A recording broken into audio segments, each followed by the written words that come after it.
picture this. An elementary school bench in Tehran. Maybe not where you'd picture the start of this incredible lifelong friendship. Right. Especially for Elia. She was dreaming of someone quiet, maybe a bit withdrawn. And instead, she gets Homa, who wasn't quiet at all, starts by poking her. Huh. Yes, the poking girl. Okay. And then doesn't wait, just grabs her hand. Hopscotch now. Just like that.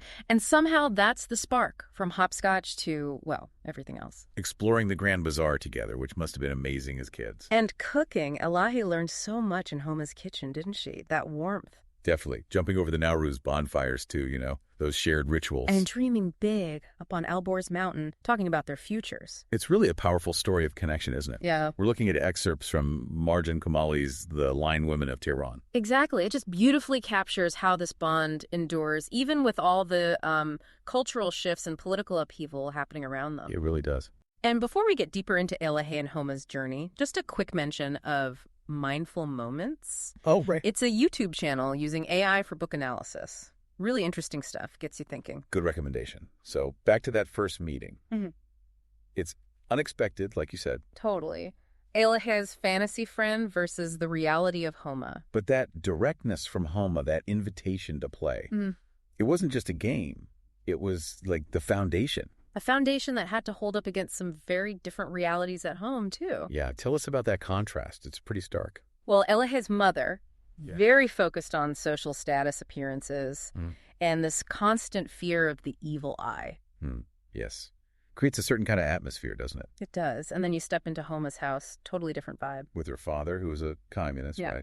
And her mother, Monir Khanam. Just welcoming. So welcoming. Open discussions, warmth. Elie really found a second home there, didn't she? Learning to cook, feeling accepted. It really highlights how friendships can give you, another world, a different perspective, maybe a safer space sometimes. Absolutely. It probably shaped Elie in ways she didn't even realize at the time. Those formative experiences often do. And they built on that with shared adventures. Like that forbidden trip to the Grand Bazaar. Can you imagine? Oh, wow. And Homa just took charge, navigated it all. Yeah, Elie was so impressed by her confidence in that chaos. And then those conversations on the mountain. Homa coining Shirazan, lionesses. Lionesses. Even then, she had this vision, didn't she, of strong, impactful Iranian women. It's amazing foresight, or maybe just ambition, from a young age. It becomes this symbol for them. A powerful one. It speaks to that spirit they both had, even if it showed up differently later. Right, because as they got into high school, things started to shift a bit. Boys entered the picture. For Elie, at least. Mere dad. Well, Homa was becoming more politically aware, engaged. Yeah, definitely more focused on the political situation. Yeah. But they still had that shared goal. Tehran University. That was the dream for both of them. And Homa was genuinely excited for Elie, wasn't she? Pushing her towards that university goal. It shows the strength of the friendship, Even as their personal interests started diverging, that core support was still there. But then, things took a really difficult turn. Uh-oh. The party. Suzanne's party. Yes. That conversation Elie had with the colonel. Seemingly innocent, just chatting. But she reveals something about Homa's activities. Unintentionally, yes. She didn't grasp the danger, the implications, and it led directly to Homa's arrest. Oh, no. That's devastating. The guilt Elie felt afterwards, you can only imagine.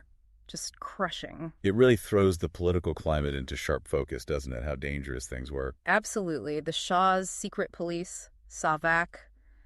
You couldn't be too careful. Casual words could have huge consequences. And Elie's maybe naivete just crashed into that reality. Exactly. And Homa was involved in protests by then, right? Taking real risks. Yes. Iran was a complex place then. You had the monarchists supporting the Shah, communists like Homa's father, remnants of the pro-Mossadegh nationalist movement. All under this authoritarian regime, Homa was actively pushing against it. Her path was becoming much more politically charged. Very different from Elihai's focus at the time. Which must have created some distance, even before the arrest. It likely did. Different priorities, different risks. And then years go by with no contact after the arrest. Until that phone call. A difficult call, wasn't it? With terrible news. Heartbreaking. Homa tells Elie about Abdul, how he died in the Cinema Rex fire. That horrific event. Just unimaginable. And in the midst of that grief, Homa's immediate thought is her daughter. Bahar. She wants to send Bahar to Elahe in the U.S. Yes, for safety, for education, for a future away from the instability. It says so much about the trust that somehow still existed between them. Even after years of silence and what happened before, that bond was still there deep down. It really was.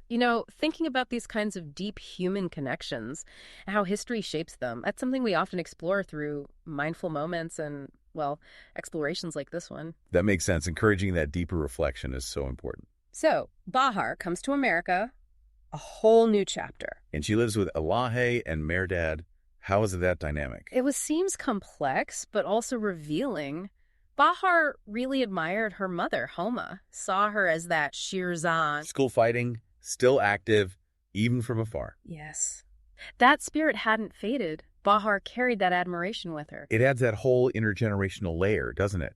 Bahar embodying her mother's legacy in a new world. Definitely. And then eventually, Homa herself comes to the U.S., to New York. The reunion with Bahar must have been incredibly emotional. Oh, surely. After everything. And it's during this visit that the other reunion, the deeper one, happens. Dila finally tells Homa about the colonel. Yes. After all those years carrying that secret, that guilt, she confesses her role in the arrest. Wow.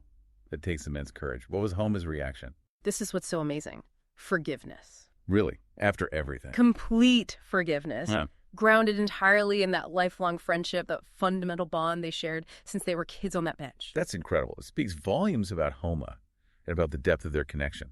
To understand and forgive something like that. It's profound. It really gets to the heart of their story. Loyalty, guilt, consequences, but ultimately this unbreakable connection. So when we boil it down, what are we really seeing here? I think it's the sheer power of female friendship, how it can survive distance, politics, terrible mistakes, tragedy. Resilience, too. The resilience of both women, individually and together, facing adversity and finding ways to reconnect. And the complexity is right. It's not simple. Loyalty gets tested, guilt festers, but forgiveness is possible. It truly is. Which leaves us, and you listening, with something to think about, perhaps. How do these big historical events, the political currents, and just the personal choices we make along the way, how do they actually shape our closest relationships, even friendships we think are unshakable? That's a powerful question. How the external world impacts our internal lives and bonds. Exactly. Something to reflect on. Well, if this exploration resonated with you, we'd love it if you'd subscribe to the show. You'll get more stories looking into these kinds of connections. And please do share this with friends, family, anyone you think might appreciate thinking about friendship and resilience in this way. If you're curious to read the full story of Elahe and Homa, look for The Lion Women of Tehran. We'll try and put a link in the description if we can. It's definitely worth the read. And most importantly, just keep thinking critically about the stories you hear, the connections you have, and how it all shapes who we are. Well said.